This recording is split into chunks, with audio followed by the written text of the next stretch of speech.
안녕하십니까?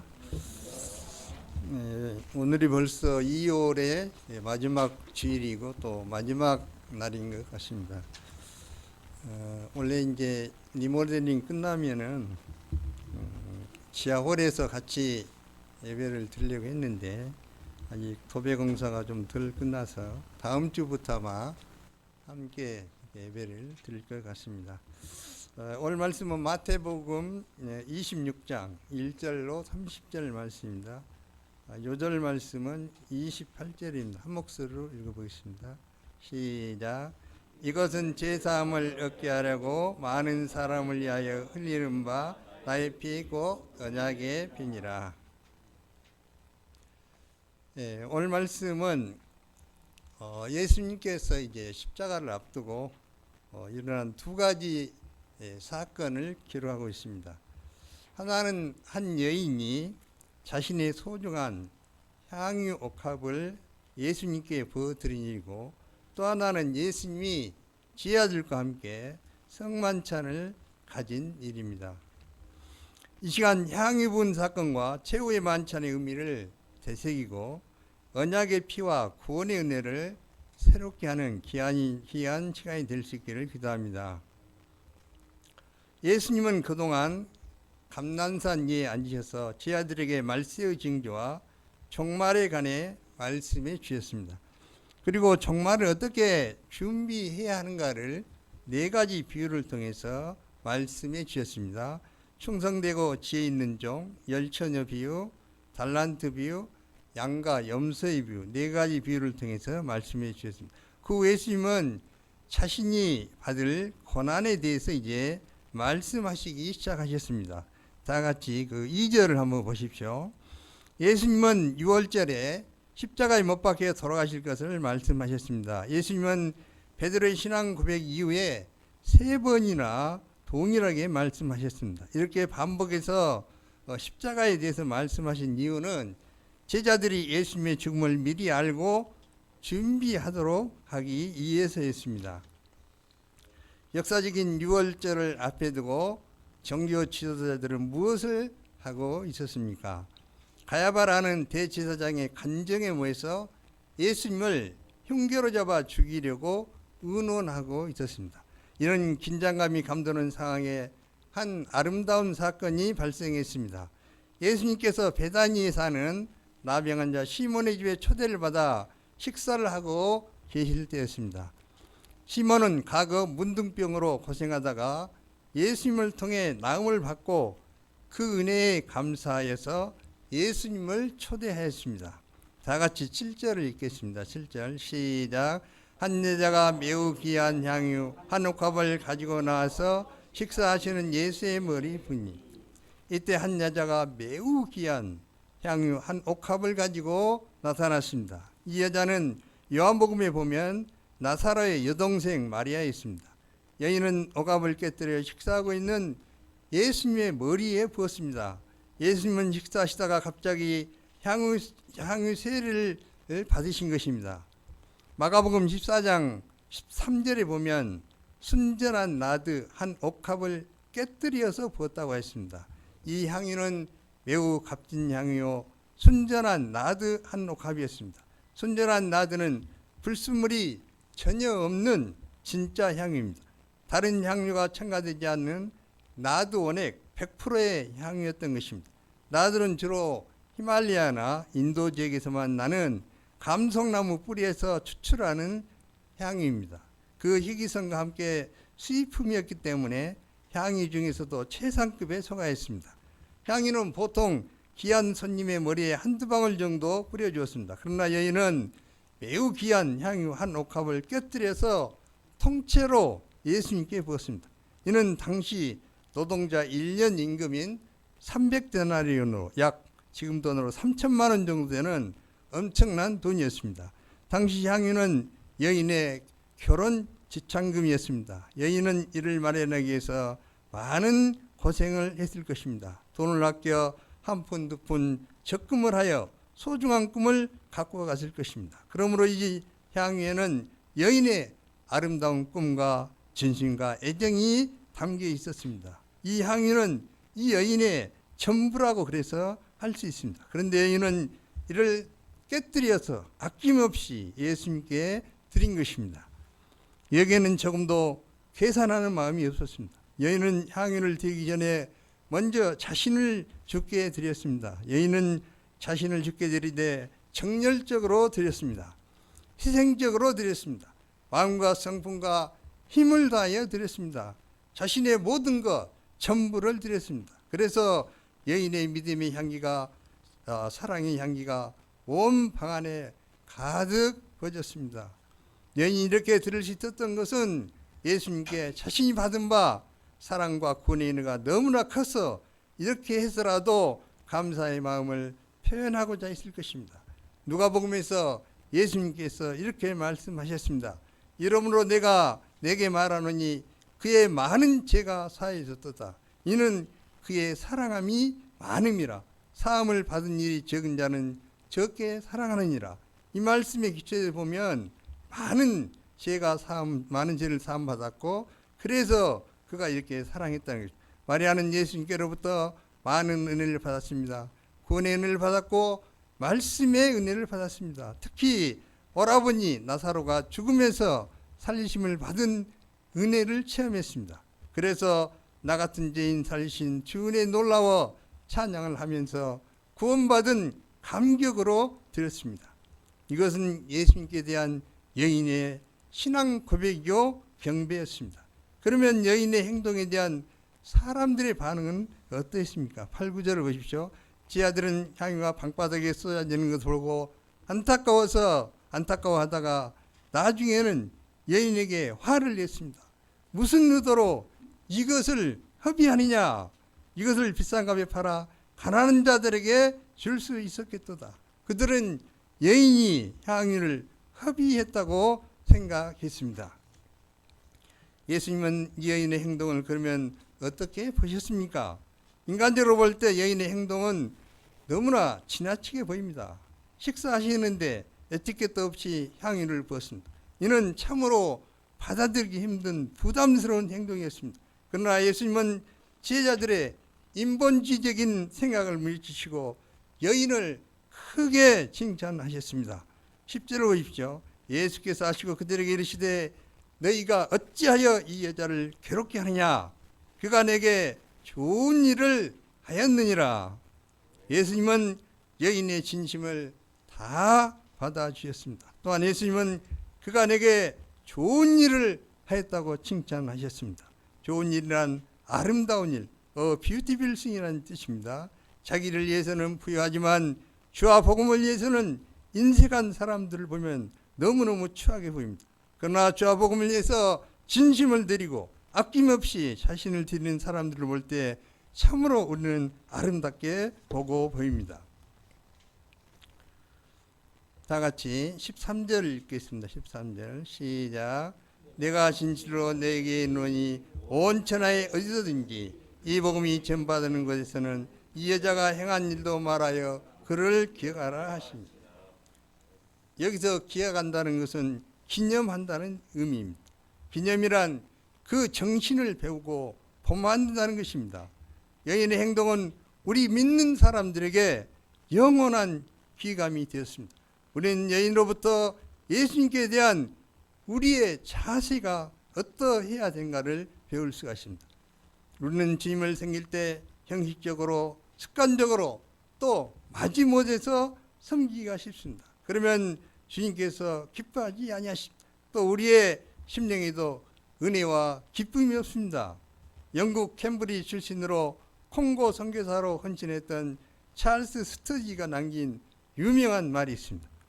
만일 그리스도께서 참으로 하나님의 아들이시고 그분이 나를 위해서 죽으신 것이 사실이라면 내가 그분께 드리는 어떤 희생도 결코 크다고 말할 수 없을 것이다. 예수님은 우리가 부족하지만 마음을 바쳐 정열적으로 주님을 섬기기를 원하십니다. 이때 주님께서 기 쓰시고 우리의 심령에도 기쁨이 있습니다. 예수님은 우리의 모든 진심을 받으시기에 합당하신 분이십니다. 지금도 주님으로부터 받은 은혜에 감사해서 자신의 소중한 옥합을 깨어드리는 많은 분들이 있습니다. 소중한 자신의 물질과 시간과 장래의 꿈과 계획, 이것들을 주님을 위해서 아낌없이 깨어드립니다. 누가 시킨 것도 아닙니다. 대가를 바라는 것도 아닙니다. 주님을 너무 사랑하기 때문에 드린 것 자체가 기쁘고 감사하기 때문에 쏟아 부어드립니다. 미국의 유명한 교회사가 있던 라터렛이라는 박사는 이런 또 아주 의미 있는 말을 했습니다. 오늘날까지 교회를 지켜온 사람들, 그들은 신학자가 아니다. 정치가도 부유한 사업가도 아니다. 이름 없이 주의 재단에 진심을 바친 수많은 성도들, 바로 그들이 교회의 주인들이다. 우리 UBF에도 이름도 빛도 없이 한 양과 씨름하며 그 영혼을 구원에 이르게 하고자 해산의 수고를 감당하는 분들이 너무나 많이 있습니다. 중성들께 1:1 성경 공부를 합니다. 양들의 아픔을 나의 아픔으로 생각하면서 눈물로 중보기도를 합니다. 소중한 물질을 깨뜨려서 양들을 섬기고 발이 부르트도록 전도하고 신방을 다닙니다. 월급을 받으면 쓸 곳이 많이 있지만 가장 먼저 11조 성기헌금을 떼어서 드립니다. 이분들이야말로 이 시대의 작은 마리아들이요 향이 부은 믿음의 여인들입니다. 이분들이 구원 역사에 주역들인 것을 믿습니다. 우리 7분만 보더라도 많은 분들이 제가 개인적으로 다 쓰려고 했는데 그러면서 또 여기 안 들어가신 분들이 상처받을 것 같아서 개인적으로는 쓰지 않아서 죄송합니다. 우리 7분만 보더라도 많은 분들이 주님의 은혜에 감사해서 분에 넘치게 헌금을 드립니다. 무슨 일만 생기면 감사 제목과 함께 감사헌금을 드리는 분들이 많습니다. 자기를 위해서는 1,000원 한 장 쓰는 것을 아까워하면서도 주님께 드릴 때는 아낌없이 헌신합니다. 또 선교사님들과 동역자님들 양들을 섬길 때 자원하는 마음으로 물질을 드립니다. 이런 소식을 듣고 우리도 감동을 받는데 하물며 하나님께서는 어떠하시겠습니까?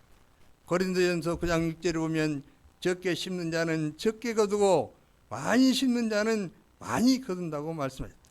주님께 드린 것은 결코 허비가 아닙니다. 심는 것입니다.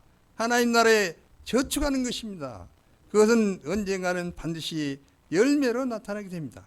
고린도전서 15장 58절에서도 항상 주일에 더욱 힘쓰는 자들이라. 이는 너희 수고가 주 안에서 헛되지 않은 줄 알미라고 하였습니다. 우리가 주님께 드린 헌신과 수고는 결코 헛되지 않습니다. 주님은 우리의 헌신을 기념책에 기록하시고 하나님 나라에서 반드시 보상해 주실 것입니다. 사는 날 동안에도 여러 배로 갚아주신다고 약속하셨습니다. 복음성가의 가사에 보면 당신의 그 섬김이 천국에서 해같이 빛나리. 주님이 기억하시면 족하리. 예수님 사랑으로 가득한 모습, 천사도 흠모하는 아름다운 그 모습, 천국에서 해같이 빛나리라고 하였습니다.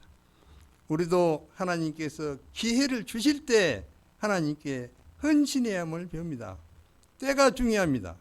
젊을 때 인생의 한경기에 죄와 복음을 위해서 헌신해야 합니다. 왜냐하면 우리의 젊음은 순식간에 지나가기 때문입니다. 사랑할 수 있는 기회, 헌신할 수 있는 기회는 순식간에 지나갑니다. 다 때가 있습니다. 우리는 결코 헌신할 기회를 놓치면 안 됩니다. 본문의 이 여인의 아름다운 헌신은 사복음서에 다 기록되어 있습니다. 2000년 전에 쏟아부어드린 헌신이 지금까지 수많은 사람들의 가슴에 아름다운 향기가 되어 전파되고 있습니다. 제가 좋아하는 알리 가수의 내게 있는 향유옥합을 한번 1점만 들어보도록 하겠습니다. 제가 날마다 듣는 것인데 좀 천천히.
여기까지 말씀 시간이 없으니까 계속 들으면 좋겠는데 17절을 다 같이 보십시오.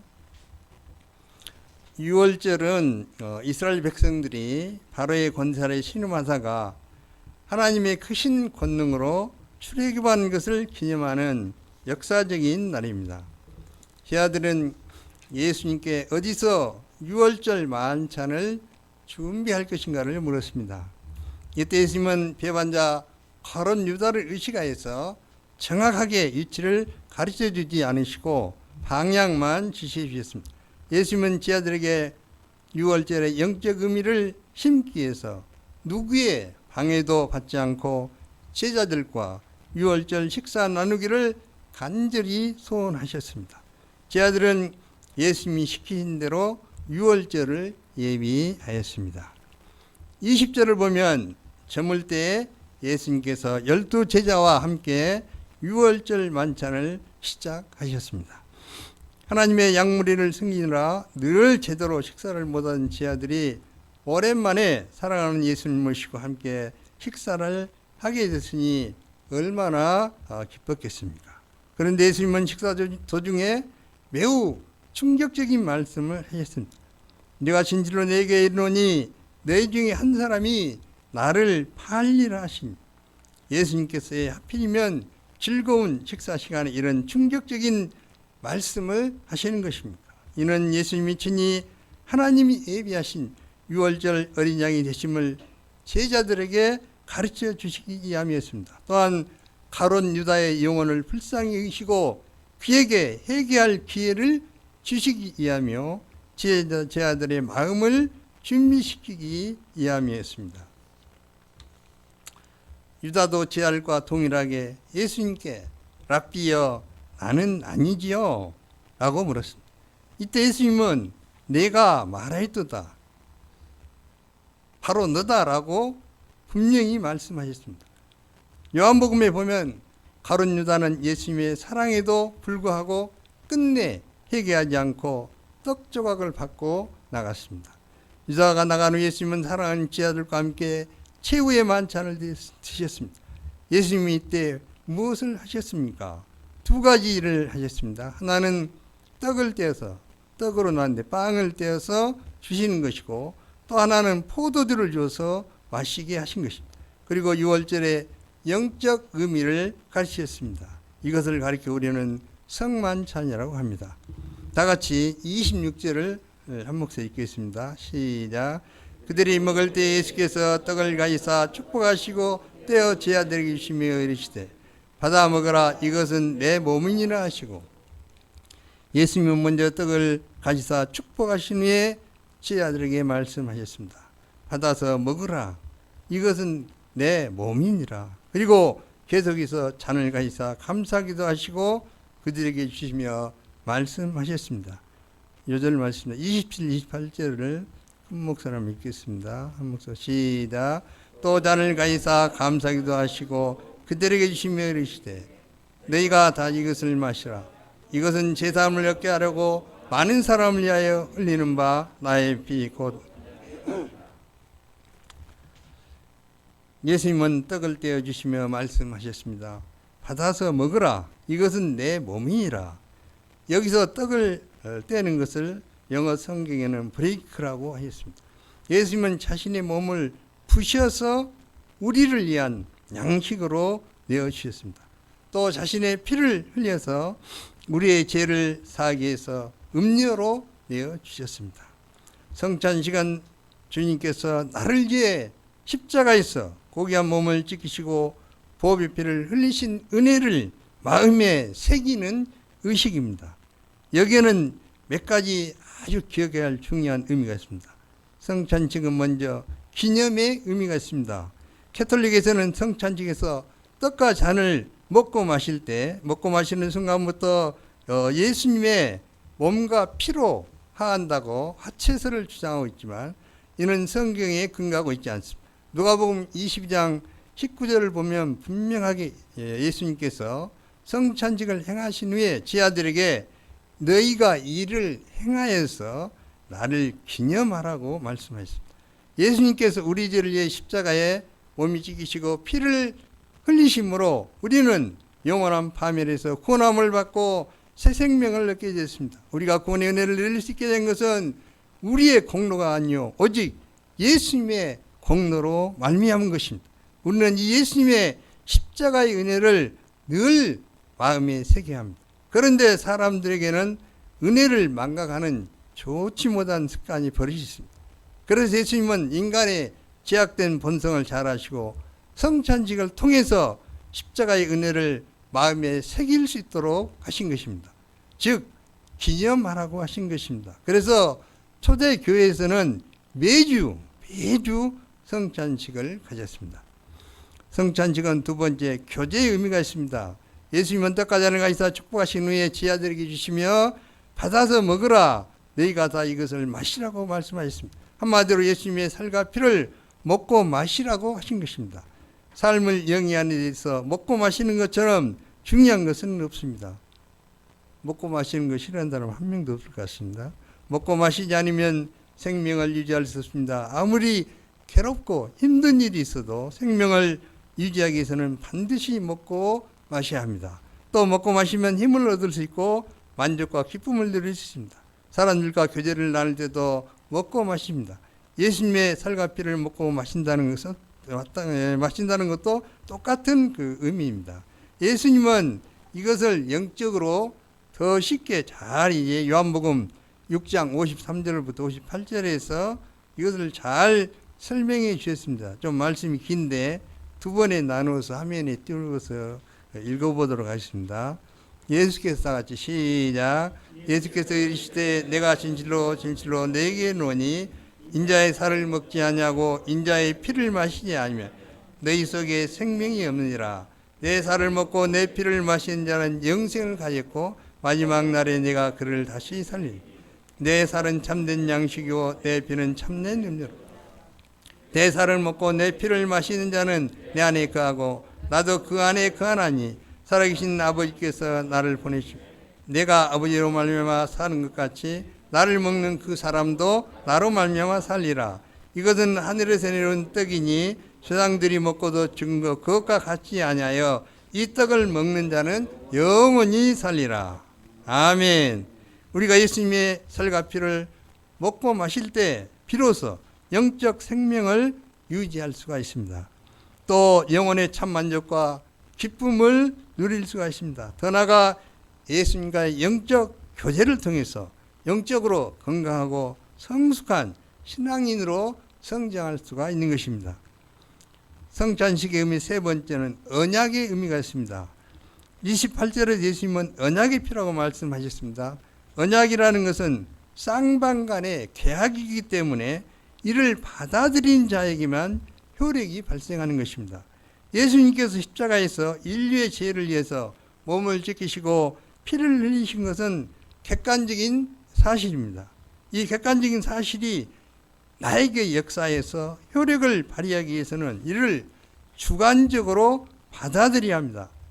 다시 말하면 주님께서 십자가에서 행하신 일이 바로 나를 위해서 하셨다는 것을 내가 믿어야 한다는 것입니다. 우리가 믿을 때 하나님과 나서의 언약 관계가 이루어집니다. 하나님이 이 언약 관계를 기초로 나를 그의 보배로운 자녀로 삼으시고 아무 값없이 은혜를 베풀어 주십니다. 여기서 피라는 말이 강조되고 있는데 언약의 피라고 말씀하심으로써 피가 매우 중요함을 가르쳐주고 있습니다. 그러면은 피의 역할이 무엇입니까? 피의 역할을 그 세 가지로 제가 썼는데 시간 관계상 다 하지 않겠습니다. 첫 번째 피는 죄의 사슬을 끊는 그런 능력이 있습니다. 두 번째는 피는 언약을 인치는 보증의 의미가 있습니다. 세 번째 피는 성결하게 하는 능력이 있습니다. 하나님은 예수님을 이 땅에 하나님의 어린 양으로 보내어 인류의 죄 문제를 해결하셨습니다. 세례요한은 예수님을 보고 이렇게 외쳤습니다. 보라, 세상 죄를 지고 하는 하나님의 어린 양이로다. 사도 바울은 로마서 3장 25절에서 이렇게 말했습니다.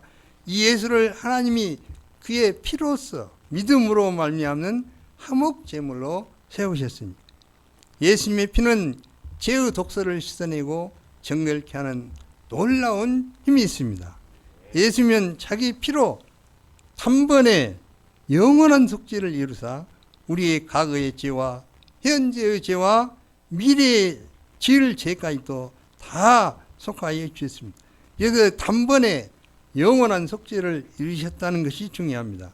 단번에란 말은 단 한 번의 사건으로 모든 사건을 대신하는 것을 의미하고 있습니다. 이는 예수님께서 십자가에서 흘리신 한 번의 사건으로 말미암아 우리의 죄가 안전하고 영원히 속해졌기 때문에 다시는 속죄를 위해서 번거롭게 피의 제사를 드릴 필요가 없다는 것입니다. 이제 우리는 죄를 범할 때마다 언제 어디서든지 진실하게 죄를 회개하고 예수님의 피의 은혜를 덧입어야 합니다. 이는 하나님께서 우리를 위하여 열어놓으신 새롭고 살 길입니다. 신부는 신랑이 결혼할 때 준 선물로 준 결혼 반지를 사랑의 표징으로 믿고 삽니다. 예수님은 자신의 피로써 언약을 세우셨습니다. 그러므로 이 언약은 생명의 언약이요 영원한 언약이며 사랑의 언약입니다. 주님은 우리에게 말씀하십니다. 다 같이 다시 한번 28절 읽겠습니다. 시작. 다 이것을 마시라. 이것은 제사함을 얻게 하려고 많은 사람을 위하여 흘리는 바 나의 피 곧 언약의 피니라. 그럼 예수님은 왜 피를 마시라고 했을까요? 예수님의 피가 우리 안에 들어오기를 원하신 것입니다. 예수님의 살을 먹고 피를 마심으로써 예수님의 살이 내 살이 되고 예수님의 피가 내 피가 되기를 원하신 것입니다. 이것이 바로 성찬의 의미요 그리스도와의 신비적인 연합이라는 것입니다. 주님은 우리와 언약을 맺으실 때 형식적으로 입으로만 고백하기 원하지 않으십니다. 영적으로 하나 되기를 원하십니다. 주님이 내 안에 내가 주님 안에 거하기를 원하신다는 것입니다.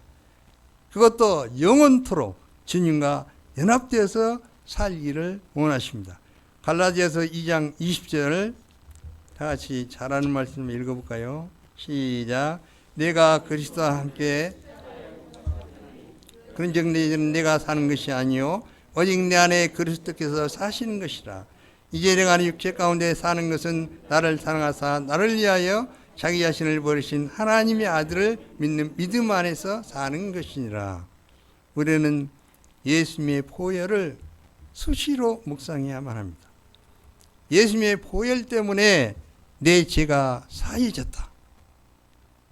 내 안에는 이제 예수님의 피가 흐르고 있다. 예수의 영이 내 안에서 숨쉬고 있다. 이처럼 항상 예수님의 십자가와 보혈을 묵상할 때 놀라운 감격과 은혜를 체험할 수가 있는 것입니다.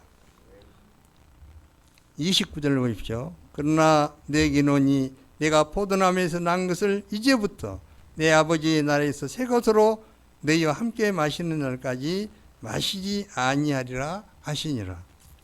예수님은 성찬식을 통해 자신의 죽으심의 의미를 설명하신 후에 지하들에게 죽음이 끝이 아니라 그 위에 승리와 영광이 있을 것을 말씀해 주셨습니다.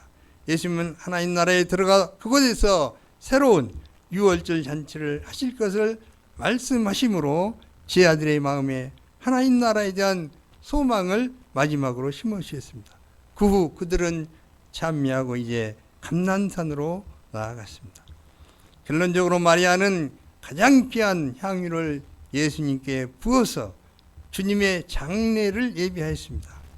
그리고 예수님은 우리 죄를 위해서 십자가에 몸을 찢기시고 피를 흘리심으로 유월절 어린 양이 되셨습니다. 예수님의 피는 우리의 죄의 권세로부터 자유하게 해주십니다. 예수님의 피는 우리를 죽음의 재앙으로부터 해방시켜서 하나님 나라로 인도해 주십니다. 예수님의 피는 우리가 하나님의 백성이 되었다는 영원한 언약의 보증이 되십니다. 예수님의 피는 우리의 죄를 속하여서 우리를 성결하게 하는 능력이 있습니다. 우리가 날마다 예수님의 피의 은혜를 덧입고 생명력이 차고 넘치는 승리의 인생을 살 수 있기를 기도합니다. 또한 우리도 나에게 있어서 가장 소중한 옥합을 깨뜨려서 주님께 부어드릴 수 있기를 기도합니다. 기도하겠습니다. 하나님 아버지, 마리아 같이 제 가장 소중한 옥합을 깨뜨려서 주님께 드리는 아름다운 삶을 살게 도와주시고, 또 저희들이 항상 날마다 순간순간 예수님의 그 십자가의 피의 은혜를 기억하고 저희들이 이 은혜를 기초로 해서 하루하루를 살아갈 수 있도록 도와주시고, 감사 찬송을 드리며 주님을 따르게 도와주시옵소서. 모든 은혜를 감사하며 예수님 이름으로 기도합니다. 아멘.